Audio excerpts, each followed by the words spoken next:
What's going on, all you brothers? Are you ready for a brand new WesDONG video? Well, you gotta wait a little bit longer, maybe tomorrow. But today, we have a very special video made by one of you dongers. Sir Splash, take it away, man. Hello people, my name is Sir Splash and today I am doing a video for WesDONG. Now, me and Wes talk a lot, we're pretty good friends, and I kind of asked him, hey, like, do you want to collab sometime where I could make a video for you? And so he's decided to let me make a video for his channel. And the concept is very simple. It is, what if Storm faced off with a select team from the Avatar verse? Now, Storm is from Marvel. She's an X-Men. And Avatar, obviously, very successful show, as well as comic books. So I am going to, for the sake of time, go over the Avatar team first. I'm not really going to get too in depth with each individual character. I'll just go over what they're bringing, and then I'll go over Storm, and then I'll tell you how this is going down / what the scenario is. So starting off with the Avatar team, leading the way is Aang. Aang is the Avatar. His purpose in life is to bring peace and balance. This verse was all about bending this universe. Bending is basically the manipulation of elements, and there's several types. The Avatar is well versed in the different forms, but Aang himself seems to love airbending the most. I will go over what he's proficient at, and so starting off we'll go over his airbending. He actually has a staff that helps him accurately direct his power. He can fly as well as help others fly with airbending. He can increase his speed and agility with air. This makes him extremely quick in battle. He can shield himself from explosions. He can air push you. It looks like a force push from Star Wars. He can create small tornadoes.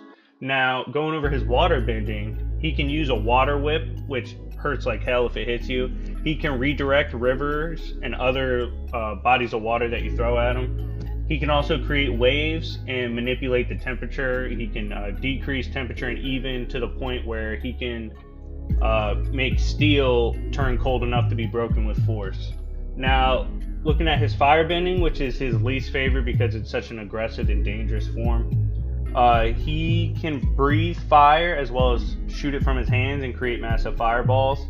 And he uses fire whips and stuff, but he doesn't like using this in character. Earthbending wise, he can create sinkholes for opponents to fall through. He can hurl rocks and boulders. He can create stone shields. He can use earth bullets, and he can create earth armor that he puts around himself to increase his durability. Now, another thing to point out, because of the fire skill, he can redirect lightning. He can catch it and redirect it. Also, if forced to, he can reach the Avatar state, which is basically a mastered spiritual state, which requires you to master all of your chakra pools. And this dramatically increases his power level. Now, next up we're going to talk about is Toph. Toph is another member of this team for Avatar. She is the strongest earthbender in the verse, and she's actually blind, and she beat Gaara. Ha ha ha.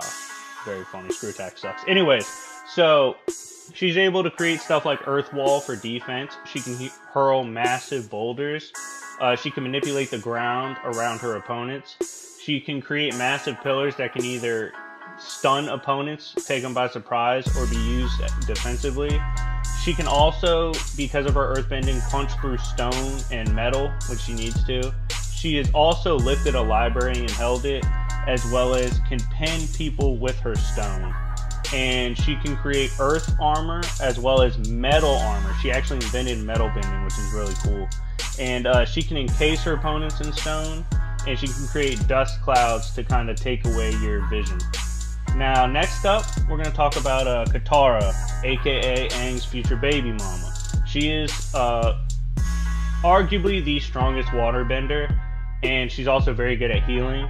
Now, she's incredibly fluid in her movement, as it usually goes with waterbending. She's also very reserved and passive. She's not very aggressive. She doesn't like to hurt people. But she can create massive waves. She can create ice spikes and pikes by manipulating the water. She can create water spouts, which are water tornadoes to those that don't know. She can create massive water torrent blasts, funnel blasts with the water, And yeah, she's very fluid and hard to hit in combat. Last member, well, actually not last. Sorry, Zuko, the Fire Lord. He's the most aggressive by far out of all of them, and he looks to annihilate his opponents rather quickly. He can use fire blasts, he can create fire whips, fire daggers, he can heat up the air around him, he can let loose an omnidirectional heat wave, he can sort of like Aang redirect lightning, he can create fiery swords or make his swords imbued with fire, and he's an elite fighter skill-wise. He's probably the best offensive talent on this team, as well as he's a pretty good tank. Last member, for real this time, is Sokka. He is a weapons master. He uses a boomerang and a space sword made out of, I believe, a black meteor, and it can cut through stuff like steel without much effort. His boomerang is also a very efficient stealth attack, and the thing that makes Sokka more really dangerous and unique among this group is the fact that he's very unorthodox and ingenious, and he kind of serves as the impromptu strategist for the team. So he's actually very keen on picking up things going on, and he picks these things up and informs the team, and they can base their strategy around what he suggests, because it actually usually works. So yes, that is Team Avatar. Aang, Toph, Zuko, Katara, and Sokka. So yes, we've gone over Team Avatar.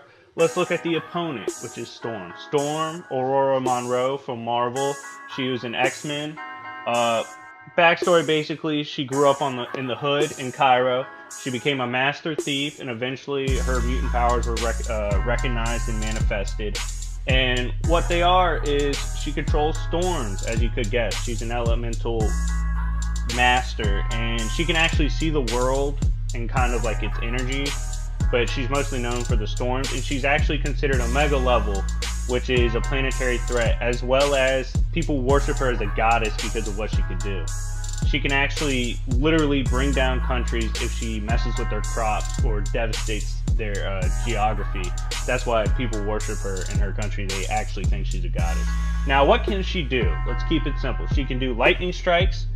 They can be as precise as knocking out one target, or they can be widespread, like way larger city block, potentially island level. She can scramble brains if she's pressed to, if she's pissed off. She actually did this to Mr. Sinister in one story.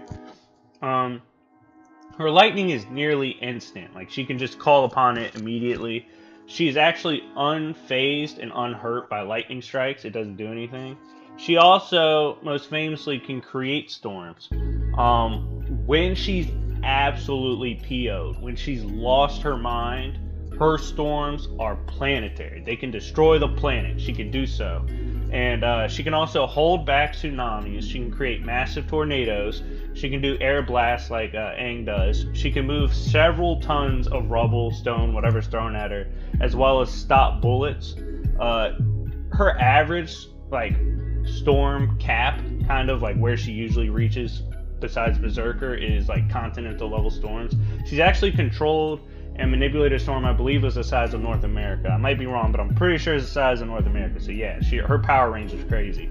She can also reverse elements, so like if you're throwing fire at her, she can freeze it. If you're throwing something like ice at her, she can melt it, things like that. She has flight. She can use thunder to disorient her opponents, like the loud sound obviously hurts their ears.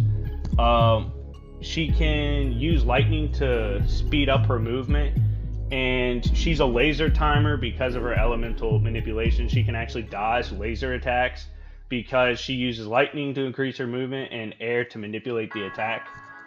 She can put out fire easily with her gusts. She can flash freeze opponents, which is said to be as cold as deep space. This was stated by, I believe, Psylocke. She can create blizzards, cause fierce rain to disorient and actually harm opponents. She has actually, with no difficulty, KO'd Colossus, who's low-key invulnerable to many things because of his mutant genetics, and then she flash freezed him. She can manipulate heat. She can actually dry out your body and dehydrate you. and she has been trained by Wolverine and the X-Men with her constant hours logged in the danger room. So she's very capable in hand-to-hand combat, and she has also led the X-Men at one point after Cyclops left. This was Claremont's run that I'm referring to, in which she became a very good strategist. So with all this put out of the way, like I said, I'm going to make this quick. We're going to go right into the battle. Let me lay the scenario.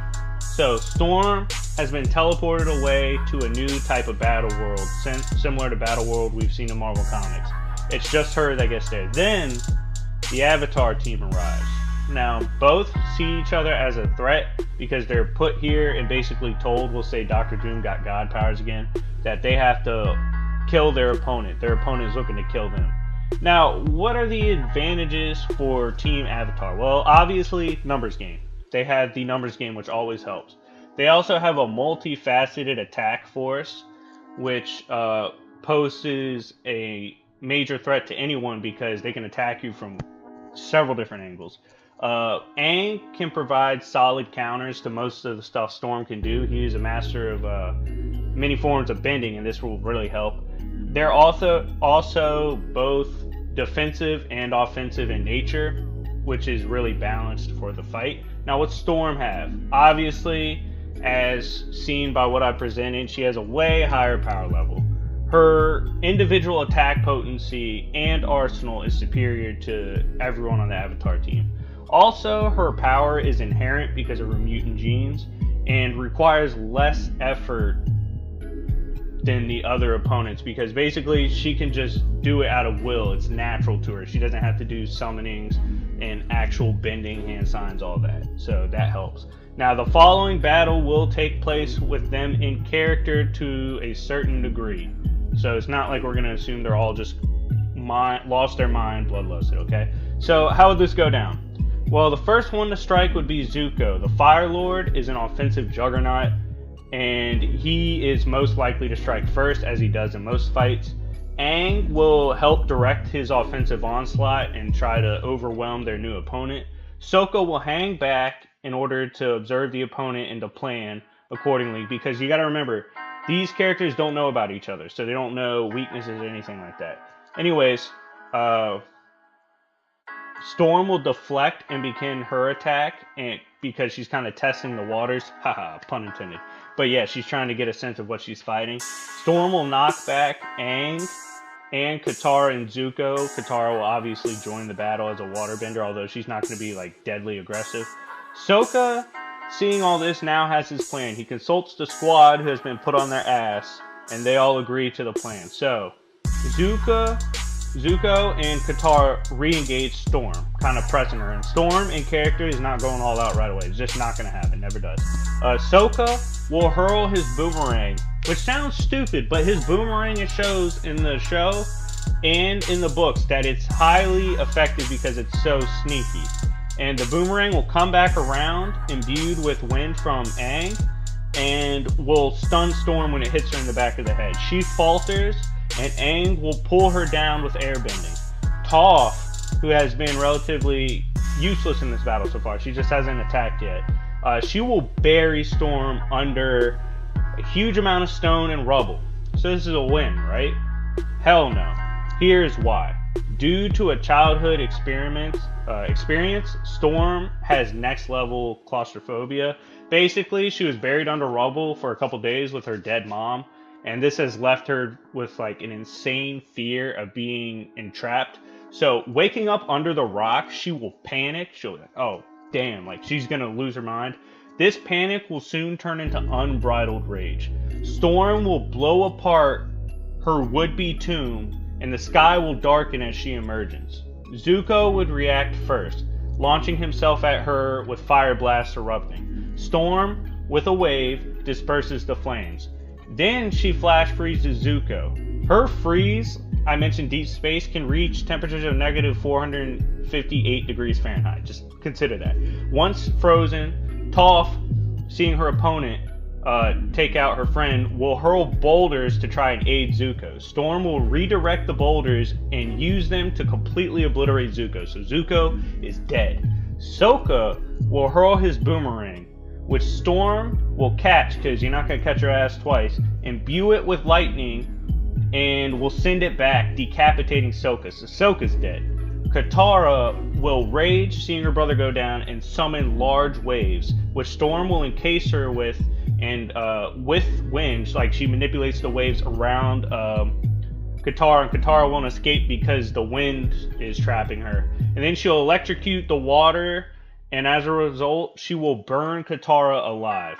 Storm then will pimp air smack Aang hundreds of yards, KOing him because Aang, that's his future baby mama. He's like, hell no, she gonna have my babies, so he's gonna attack.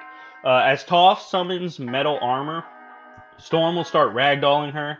Toph will then start raising large slabs up into the air, and she'll jump from each one as she tries to blitz Storm, who is obviously airborne.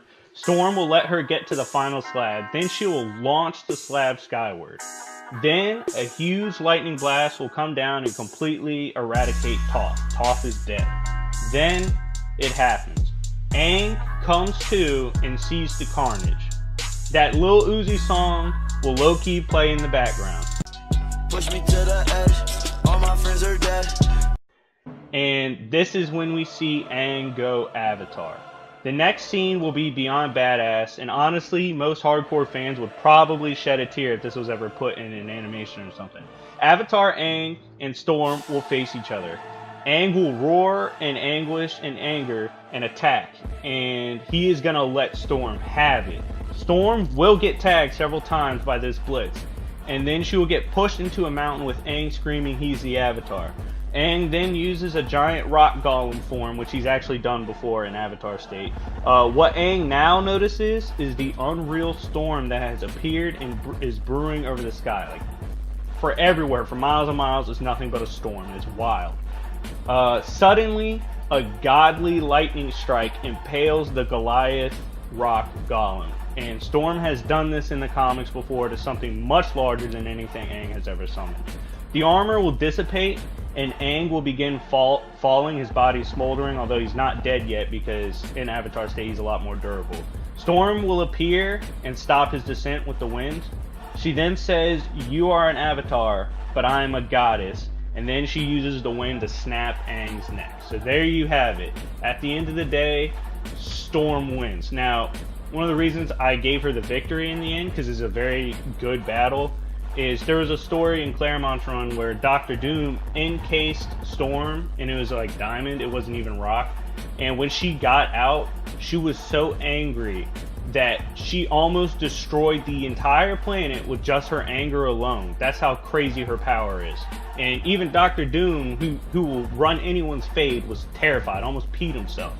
So yes, she has the kind of power after what would happen in the beginning to come out and just start laying waste to everybody. They just don't have the capacity to hang with her. Avatar Aang could press her for a little bit with his rage, but no, he's going to get fodderized eventually. So yes. Anyways, thank you for watching. My channel is Sir Splash. If you would like to come watch similar content, go ahead. This is my boy Wes's channel. Please like this video, like his other videos, watch his other videos. Stay tuned for more content from him. And it's been your boy Sir Splash, and I'll see y'all later. Peace.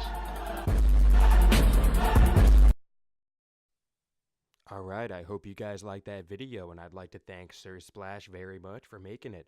Be sure to go check out his channel. He posts every day. He's be killing it.